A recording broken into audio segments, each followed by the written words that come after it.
ආයිබෝන් අපි එහෙමනම් විභාග අපේක්ෂකයන්ගේ පොදු දුර්වලතා 10න් අපි දැන් 4ක් කතා කරලා අවසන්.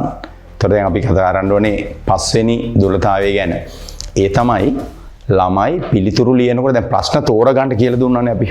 දැන් ෆස්ට් පේපර් එක කොහොමද ප්‍රශ්න තෝරන්න නැහැ. ප්‍රශ්න 50ටම අපි පිළිතුරු ලියන්න ඕනේ. පැය දෙක කාලය තුල ලකුණු 100ක් ගන්න. හැබැයි සෙකන්ඩ් පේපර් එකේ අපි මොකද කරේ ප්‍රශ්න 8න් දැන් 5ක් අපි වෙන් කරගත්තා තෝරගත්තා.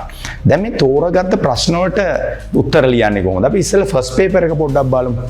ෆස්ට් පේපර් එකේ අපිට දැන් තියෙන්නේ 30ක් බහුවර්ණ. එතකොට 30ක් බහුවර්ණ ඇත්තටම මේ ප්‍රශ්න 50ම සාමාන්‍ය ළමයි විභාගෙට යන ළමයි කියවල බලපුවම මේ 50ම ওই කඩේට පුළුවන්. ආයේ කතා දෙකක් නැහැ. ඒ ගැන මොනවත් අහිතක් හිතන්න එපා. හරිනේ? මොකද ඔය කට්ටියට අපි කියනවා අනේ පුතේ ලේසි ප්‍රශ්න වලට කලින් උත්තර ලියන්න. දැන් දෝෂේ පස්වෙනි දෝෂේ මොකක්ද? පහසු ප්‍රශ්න සඳහා පළමුව පිළිතුරු ලිවීමට ක්‍රියා නොකිරීම. ඕකනේ පස්වෙනි දෝෂේ. එතකොට පහසු ප්‍රශ්න වලට ලේසියෙන් ලියන්න පුළුවන් ප්‍රශ්න වලට ඉස්සර ලියන්නේ. ඇයි මෙහෙම කියන්නේ? ළමයා පේපර් එක ගත්තා. එකේ ඉඳලා කියවගෙන යනකොට සිංහල පුළුවන් එක. දෙක ව්‍යාපාරක් දිනෙත් පුළුවන්. ඉතින් කියවනකොට පුළුවන් බව පේනවා. එහෙම නෙමෙයි පහසු ප්‍රශ්න කියන්නේ පුතේ එහෙම නෙවෙයි. දැන් මේ බලන්න මේ ෆස්ට් පේපර් එකේ 2024 අපි පළවෙනි ප්‍රශ්නේ බලනකොට පළවෙනි ප්‍රශ්නේ අපිට පේනවා. මොකද්ද? පළවෙනි ප්‍රශ්නේ පේනවා මේකේ තියෙනවා මොකද්ද?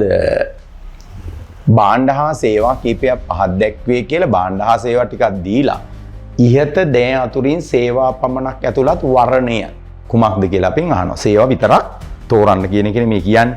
ඒතර මේක ටිකක් වැඩ වැඩිනේ. ඒතර මේ බහුවර්ණ එකේ වැඩ දෙකක් තියෙනවානේ. උඩින් උත්තර 8ක් දීලා 8න් 4ක් යටට තෝරා ගන්න ඕනේ. ඒකෙන් උත්තර 5න් එකක් ගන්න ඕනේ. එතන වැඩ දෙකක් තියෙනවා. හැබැයි අපි ඊළඟ ප්‍රශ්නෙට යම් බලන්න. ඊළඟ ප්‍රශ්නෙත් එහෙමයිනේ.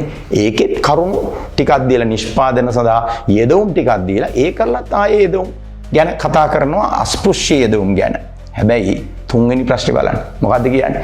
විදේශීය පාර්ශවයක් සමග බද්ධ ව්‍යාපාරයක් ආරම්භ කිරීමේ සමාගම සතු හැකියාවෙන් පෙන්눔 කරනුයේ.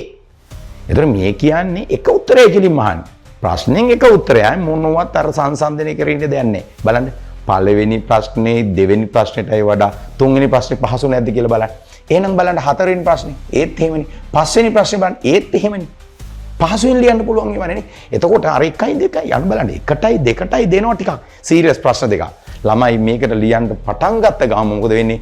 ඔළුව කචල් යනවා කුරුවල් වෙනවා. මොකද අයියෝ පේපර් එක මාර සීරියස් නේ. ඇත්තනේ ඒකේ වැඩ ගොඩක් තිබුණානේ. කරුණු 8ක් දීලා එක පැත්තකට ප්‍රශ්න 5 උත්තර 5ක් දීලා මේ 8න් 5න් එකක් තෝරගන්න ඕනේ. ඉතින් මහා සංකීර්ණයි. ඉතින් ඒක නිසා ඔන්න ෆස්ට් පේපර් එකේ එහෙමයි ලියන්නේ. මොකද්ද පේපර් එකේ ලියන විදිය?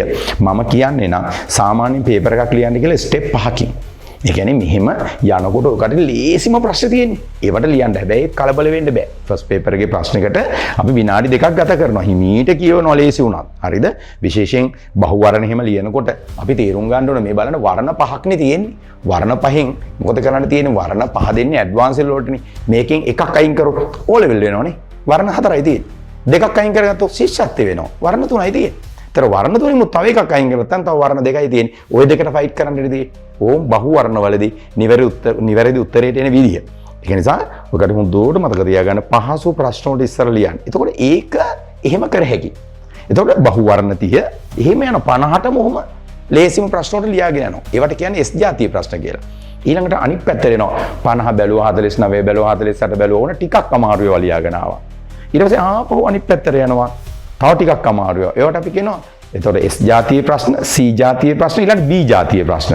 හරියට. ඊළඟට ආපහු 50 දක්වා ගිහිල්ලා ඊළඟට තව ටිකක් අමාරු ඒවා තියෙනවා. අර වැඩ ගොඩක් එහෙම තියෙනවා. අනිත් එක ටිකක් අර මතකයි අමතකයි වගේ ඒවා. ඒවා B ජාතිය ප්‍රශ්න. ඒ අතර තියෙනවා ආය අන්තිමට දැන් A ජාතිය ප්‍රශ්න. ටිකක් අමාරුයි. ඒක සීරියස්. ඒකක් ගන්නවා නම් තමයි ඒවට ලියන්න පුළුවන්. ඒ එච්චර මහන්සි වුණා නම් තමයි ලියන්න පුළුවන්. ඊට අමතරව ඒක කියන්නේ පුතේ ලකුණු 75යි. ලකුණු 100ක් පේපර් එකට දෙනවනේ. ඒතර 75යි 100යි අතර ලකුණු 25ක් වැඩියෙන් තියෙනවා. ඒකට කියන්නේ A+ ජාතිය ප්‍රශ්නය.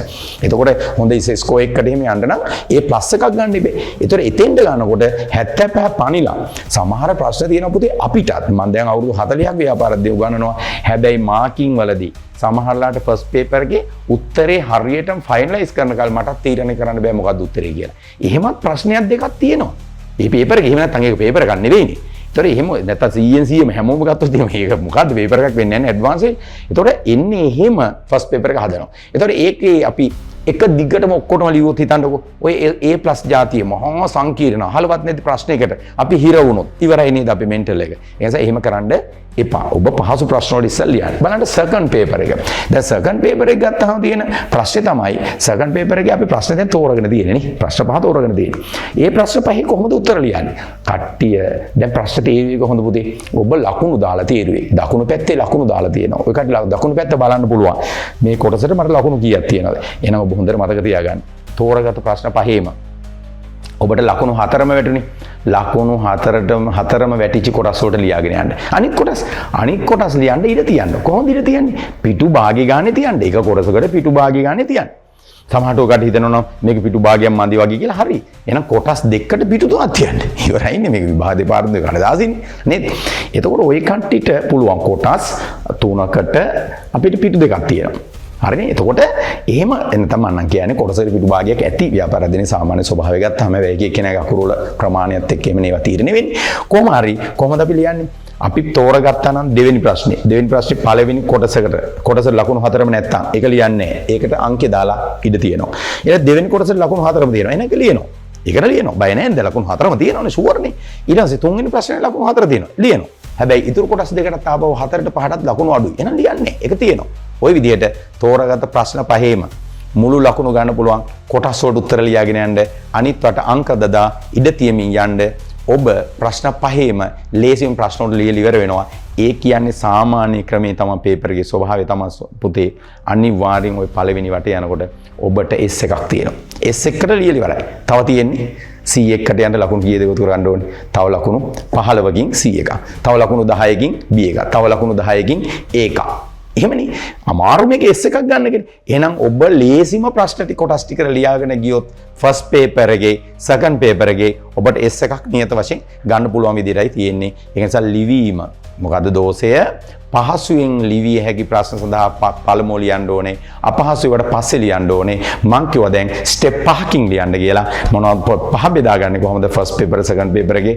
ෆස්ට් පේපර් එකේ නම් මං කිව්වා නේද? මේ හිතලානේ කරන්න වෙන්නේ. නමුත් සෙකන්ඩ් පේපර් එක අපි ලකුණු දාලානේ තියෙන්නේ. ලකුණු දාලා තියෙන්නේ කලින් ප්‍රශ්නේ තියෙන්නේ එහෙමනේ 4 තියෙනේවා ලියනවා ඊළඟට 3 තියෙනේවා ලියනවා ඊළඟට 2 තියෙනේවා ලියනවා ඊළඟට 1 තියෙනේවා ලියනවා නැති මේවා නොලිය ඉන්නේ කොටසක් හරි තියෙනවා නම් බින්දුව තිබ්බත් කමන අපි පොඩි try එකක් දෙනවා නේද? එතකොට මොනවා හරි උත්සාහ කළොත් ඒකෙ මුදු ලකුණු භාගයක් හරි ලැබුණොත් අපේ ස්කෝර් එකට හරි වටිනවනේ. දැක්කද? පහසු ප්‍රශ්න වලට කලින් පිළිතුරු ලියනවා කියන්නේ ඒකයි. හුඟක් දරුවෝ එහෙම කරන්නේ නැහැ. ගොඩක් වෙලා ළමයි කරන්නේ පේපර් එක ගත්තා ලිව්වා. මොකද මේ සිංහලනේ සිංහල තේරෙනවා. ව්‍යාපාර දෙන ළමයි ඉගෙනගෙන තියෙනවා. ඒක නිසා කරන්නේ ඔක්කොටම ලියාගෙන යනවා. හැබැයි ඔබ දැක්ක නේද ව්‍යාපාර අධ්‍යයනයේ ෆස්ට් පේපර් එකේ මේ බලන්න මේ ෆස්ට් පේපර් එකේ මේ දෙපැත්ත මේ වගුව සංසන්දනය කරගන්න තියෙනවා මේ. මේ ප්‍රශ්නෙත් තියෙනවා 6 වෙනි ප්‍රශ්නෙත් තියෙනවා 7 වෙනි ප්‍රශ්නෙත් එහෙම තියෙනවා. හැබැයි 8 වෙනි ප්‍රශ්නේ බලන්න කොච්චර පොඩිද කෙටිද බලන්න. ඊළඟ 9 වෙනි ප්‍රශ්නේ බලන්න. නේ ආයේ 10 වෙනි එකට යනවා ආයෙ ලොකුයි. ඉතින් ඒක නිසා ෆස්ට් පේපර් එකේ සෙකන්ඩ් පේපර් එකේ ඔබ පහසු ප්‍රශ්න වලට පළමු පිළිතුරු සපයන්න. එතකොට අපහසු ප්‍රශ්න පස්සට තියන්න. එතකොට ඔබට සාර්ථක ප්‍රතිඵලයක් ගන්න පුළුවන් වෙනවා. නියතයි. එමනම් ආයුබෝවන්. ජීවිතයෙන් වටින ජීවිතය කියා දෙන ව්‍යාපාර අධ්‍යයනය ආචාර්ය ආනන්ද ජයතිලක